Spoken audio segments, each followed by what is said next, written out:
Bonjour et bienvenue dans Archurbain, l'émission qui vous parle d'architecture et d'urbanisme à Bruxelles. Aujourd'hui, je reçois Étienne Blave de l'atelier d'architecture Étienne Blave. C'est pas très compliqué. Nous allons visiter quelques lieux en sa compagnie. Et tout d'abord, nous sommes ici tout près du métro Diamant, tout près de la RTBF.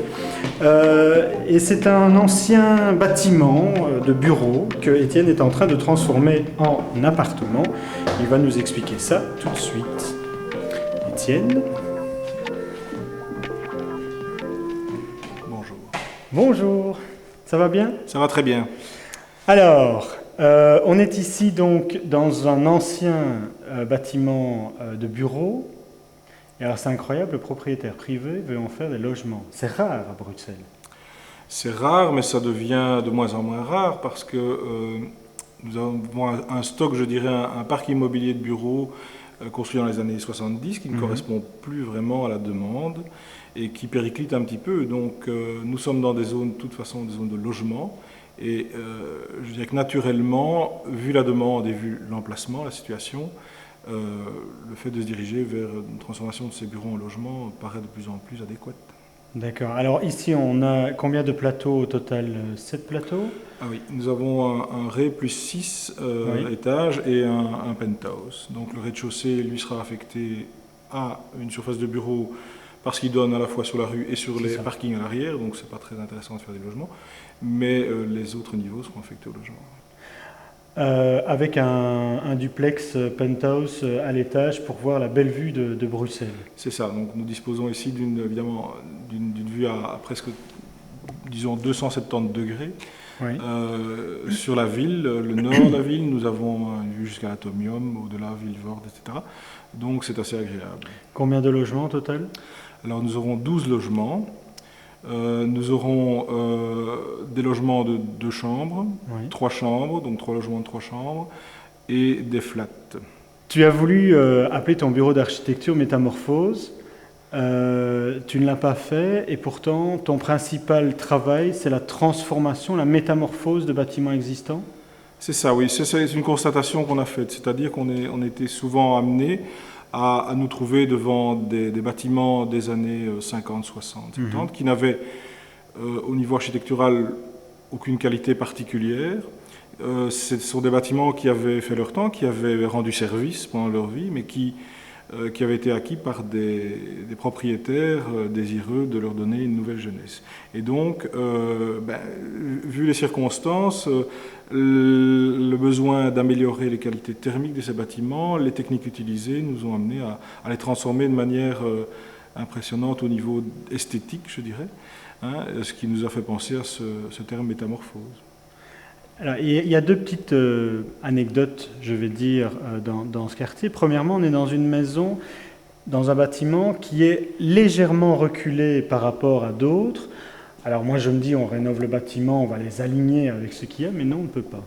On ne peut pas. Non, alors là, ce sont évidemment les règles urbanistiques. Nous sommes dans le cas d'un bâtiment qui se situe avec des règles de lotissement bien particulières. Et donc, ces règles sont toujours d'application. Alors, pour le transformer, nous devons demander une série de dérogations. Ces dérogations constituent notamment, portent sur la profondeur du bâtiment, sur l'affectation du bâtiment, de certaines parties de ce bâtiment. Et donc, l'alignement au front bâti existant latéralement n'a pas été accepté. D'accord. Deuxième petite anecdote, on est dans un endroit où il y a à l'arrière, à la place d'un jardin, des parkings, et ça pour tous les bâtiments de la rue. Alors on va un peu légèrement enlever le parking pour faire place au jardin qui est juste derrière, mais je pense que c'était vraiment quelque chose de très, très propre aux années 60-70. Et vraiment, aujourd'hui, on construit plutôt des jardins en intérieur d'îlots qui sont pour tous les habitants de l'immeuble. Hein. Oui. Mais ces années 70-60, c'était des années où, évidemment, la voiture était reine. Tout était programmé et créé en fonction de la voiture. Donc, nous disposons ici à l'arrière d'un certain nombre de places de parking couvertes qui rendent, évidemment, les intérieurs d'îlots assez peu agréables. Par le fait du hasard, dans ce cas-ci, un jardin se trouve à l'arrière de ces garages et donc nous allons le réutiliser au profit des habitants. Donc il y a une volonté en tout cas de réutiliser les jardins en commun, ce qui permet de réduire les frais d'entretien par particulier. Donc c'est une option que nous avons prise. Étienne, on a changé d'endroit. Nous sommes avenue Franklin Roosevelt, dans un appartement que tu as transformé. C'était des chambres de bonne avant. C'est joli, quand même, je trouve. Pour des chambres de bonne, je trouve ça joli. Ce sont des ex-chambres de bonne. Donc en effet, c'était une surface abandonnée en haut d'un immeuble de l'ex-avenue des Nations. Des greniers en ex-chambre de bonne, remplis de tas de souvenirs et dont personne ne réclamait le retour. Donc ma cliente a fait l'acquisition de cet espace qui était chaotique et sombre. Nous avons retrouvé les plans d'origine et nous avons constaté que la structure, en fait, c'était une structure de plan libre et que ça nous permettait de retirer toutes les cloisons les unes après les autres sans affecter la stabilité de la toiture. Et nous avons découvert des charpentes, des fermes, je dirais, en bois, en sapin, tout à fait communes mais très bien réalisées. Ce qui nous a permis de créer cet appartement à la fois très ouvert et très lumineux. Alors, ce que je trouve intéressant dans ton architecture, Étienne, c'est qu'il n'y a pas une patte, je dirais, Étienne Blave, mais il y a un discours entre l'architecte et le client pour trouver vraiment ce qui va amener le bien-être chez ton client, chez l'individu qui te commande cette architecture, et d'avoir vraiment une interaction entre les deux. Oui, c'était peut-être parce qu'au départ, je n'étais pas sûr de moi, mais en tout cas, j'ai la tendance à ne pas dessiner très rapidement.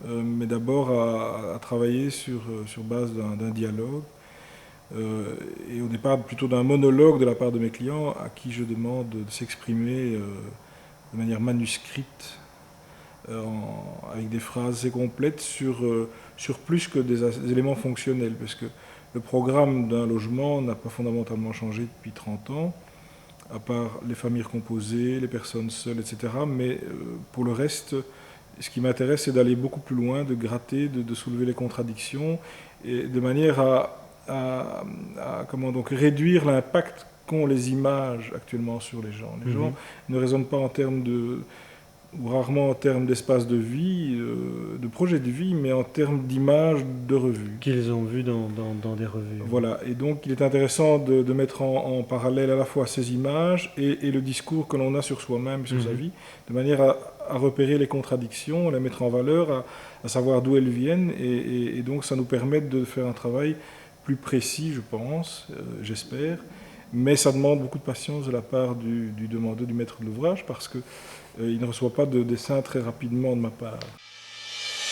Troisième lieu, Étienne, on est dans une maison de plein pied, qui était une maison de plein pied, et ta cliente a demandé de refaire des étages, mais d'apporter de la lumière aussi. Je pense qu'on voit dans les images vraiment la différence entre l'avant et l'après. Quel a été ton apport en fait dans cette maison ?